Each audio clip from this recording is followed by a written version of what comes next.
అంటే ఒకవైపు మున్సిపల్ ఎలక్షన్‌కి సంబంధించి, నగర ఎన్నికలకు సంబంధించి అంతా సిద్ధమైనట్టు తెలుస్తా ఉన్నది. ఈ టైంలో ఫోన్ ట్యాపింగ్ సంబంధించి ప్లస్ సిట్ విచారణ కొనసాగుతా ఉంటే బీఆర్ఎస్ పార్టీకి దెబ్బతినే అవకాశం ఉంటుందా? ఏం చెప్తారు? ఇది బీఆర్ఎస్ పార్టీకి ఎంత మాత్రం దెబ్బ కాదు. ఈ కాంగ్రెస్ దృష్టి మళ్లించే చర్య, అటెన్షన్ డైవర్షన్ పాలిటిక్స్ అనేది ప్రజలకు తెలుస్తూనే ఉంది కదా. ఈ 2 సంవత్సరాల్లో ఎన్నిసార్లు ఇట్లా దృష్టి మళ్లించే ప్రయత్నం చేయలేదు. బీఆర్ఎస్కి ఇది ఎంత మాత్రమో వాళ్ళు అనుకుంటున్నారు, వాళ్ళు కలలు కంటున్నారు. కాంగ్రెస్ వీళ్ళు కేసుల్లో ఉన్నారు, వీళ్ళు టెలిఫోన్ ట్యాపింగ్ చేశారు, భార్యాభర్తల సంభాషణలు విన్నారు, బెడ్రూమ్లో సంభాషణలు విన్నారు. ఏమైనా ఫోన్ ఏమన్నా బెడ్రూమ్లో కెమెరా ఇదా? ఏం మాట్లాడుతున్నారు, ఎట్లా మాట్లాడుతున్నారు, కనీసం నోటికి అదుపు లేకుండా ఏది నోటికి వస్తే అది మాట్లాడుతూ ఉన్నారు. ఎందరి ఫోన్లు వింటారు, ఎందుకు వింటారు, అవసరం ఏముంటుంది?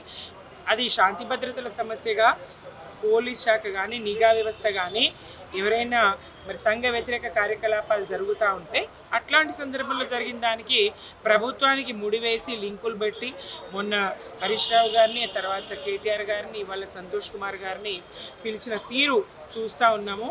ఏమాత్రం ఇందులో ప్రమేయం లేకుండా, పాలనా సంబంధమైన వ్యవహారంలో ప్రమేయం లేనటువంటి రాజ్యసభ సభ్యుడు, గౌరవ రాజ్యసభ సభ్యులు సంతోష్ కుమార్ గారిని ఇవాళ పిలవడం, మళ్ళీ రేపు ఎవరిని పిలుస్తారో తెలియదు. ఇది ఒక డైలీ సీరియల్ లాగా కొనసాగుతూనే ఉన్నది.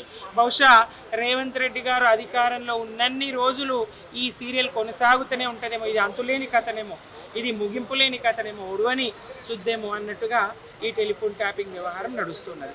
ఏ రకంగా చూసినా బీఆర్ఎస్గా మాకు ఇది మైనస్ కానే కాదు, కాంగ్రెస్కే మైనస్. కాంగ్రెస్ కుంభకోణాలు బయటపడతా ఉన్నాయి. ఆంబోతులు ఎవరు, మరి ఆ మధ్యన బలయ్యేది ఎవరు, మంత్రులను బదనాం చేస్తున్నది ఎవరు, మీడియా ఆంబోతు స్థాయికి మీడియాను పెంచి పోషించింది ఎవరు?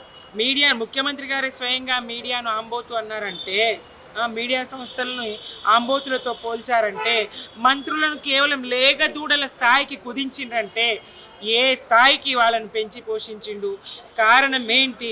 ఇవన్నీ ప్రజలకు అర్థం కాదా?